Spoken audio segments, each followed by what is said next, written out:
இன்றைய தினம் நமது மகர ராசி அன்பர்களுக்கு நல்ல வளர்ச்சி உங்களது நண்பர்கள் மூலமாக ஏற்படக்கூடிய யோகம் இருக்குங்க.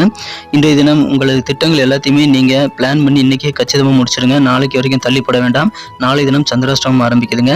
உங்களது வளர்ச்சிக்கும் உங்களது வருமான உயர்வுக்கும் நண்பர்களுடைய ஆலோசனைகள் நல்ல பலன்களை ஏற்படுத்தி தரும். அதை கேட்டு பெற்றுக்கொள்ளலாம். வியாபாரத்தில் உங்கள் தொழிலாளர்கள் மூலமாக இருக்கக்கூடிய தொல்லைகள் அகலக்கூடிய யோகம் இருக்குங்க.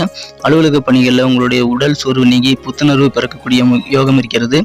நீங்கள் அலுவலகத்தில் சாதுரியமாக பேசி அதிகமான சாதனைகளை பெற முடியும். காரியங்களை சாதிக்க பேச்சு திறமையை பயன்படுத்துங்க.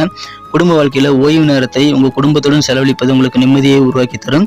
காதல் வாழ்க்கையில் இனிமையான நல்ல திருப்பங்கள் ஏற்படக்கூடிய யோகம் இருக்கிறது நண்பர்களே. உங்களது நட்சத்திர அடிப்படையிலான பலன்களை காணும் பொழுது உத்திராடம் நட்சத்திரத்தில் பிறந்த நண்பர்களுக்கு உங்கள் நண்பர்கள் மூலமாக பெரிய மாற்றங்கள் உங்களுக்கு உண்டு. திருவோணம் நட்சத்திரத்தில் பிறந்த நண்பர்களுக்கு இன்றைய தினம் உங்கள் பேச்சு திறமையால் அடுத்தவங்க நம்பிக்கையை நீங்கள் சம்பாதிக்க முடியும். அவிட்டம் நட்சத்திரத்தில் பிறந்த நண்பர்களுக்கு ஏற்கனவே உங்களுக்கு சில மிஸ் பண்ண வாய்ப்புகள் மீண்டும் கிடைக்கும். அதை இந்த தடவை மிஸ் பண்ணிடாமல் யூஸ் பண்ணிக்கோங்க. நண்பர்களே, 12 ராசிகளுக்கு உண்டான ராசி பலன் லிங்க் கீழே டிஸ்கிரிப்ஷன் பகுதியில் இருக்குங்க. ஒருவேளை உங்கள் குடும்ப உறுப்பினர்களுடைய ராசி பலன்களை பார்க்கறதுக்கு நீங்கள் டிஸ்கிரிப்ஷனில் இருக்கக்கூடிய லிங்கை பயன்படுத்திக்கலாம். இன்றைய தினத்திற்கான உங்களது அதிர்ஷ்ட நிறம் பச்சை. இன்றைய தினத்திற்கான உங்களது அதிர்ஷ்ட எண் 1.